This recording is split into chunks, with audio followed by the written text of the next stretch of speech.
Good morning, everyone. So today I'm going to discuss about antibiotics and probiotics. So we know, a lot of us resort to antibiotics to relieve from a lot of symptoms, right? And we've been seeing a lot of discussion around should we take probiotics along with antibiotics, should we alternate it, or should we wait for some time, right? And it's a completely disaster to actually, take probiotics after, antibiotics.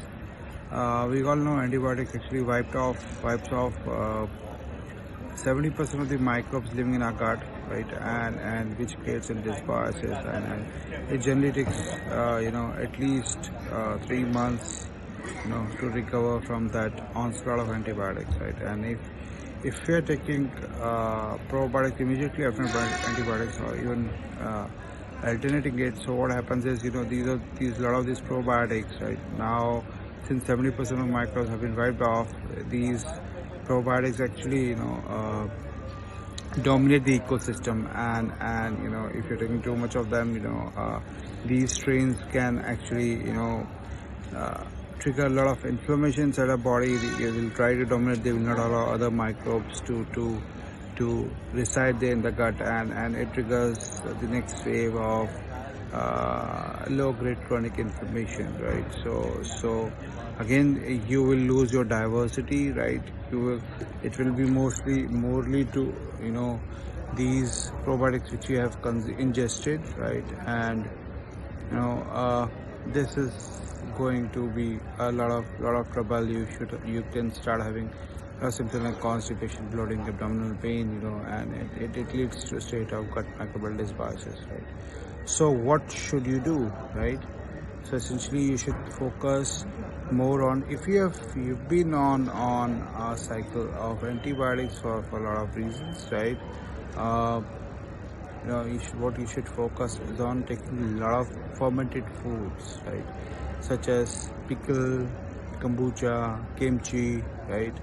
A lot of these fermenting things, sauerkraut, right? A lot of these fermented things, and then to repopulate your microbiome with diverse species. And then once you have done that, feed your microbiome with a lot of prebiotics and food which are high in inulin resistant starch, right? And dietary fiber. And then probably depending upon, get your microbiome tested, and then understand which specific probiotics your body needs after your all fermented foods you have taken, the prebiotics you have taken. And again, when you are populating these microbes, please do also take a lot of foods which are high dietary fiber along with it, because you need to feed these bugs that you're ingesting inside your body, right? So this is really important. Just to summarize, do not immediately consume probiotic capsules after taking antibiotics. Do not alternate it. Have some gap. Feed your microbiome with certain fermented foods like kimchi, pickle, sauerkraut, kombucha, right?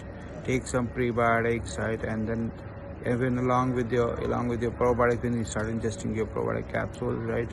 Before that, just check your gut microbiome, understand microbial genes expression activity, what is lacking, what specific strains you need, what pathways it will support, right?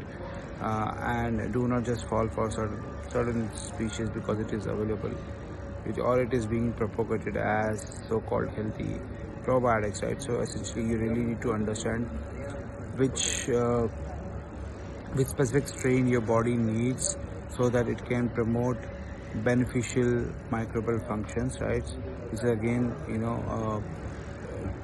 culminate into various microbial pathways which we as gene frequencies decode, right? So essentially you really need to understand the functional activity of the microbiome, the microbial gene expression that will drive your even probiotics recommendations. And again, your probiotics, when you test your microbiome and you take your probiotics, also feed your probiotics with a lot of these prebiotics, right? That is really important. That's it for today. Have a great day. Thank you very much.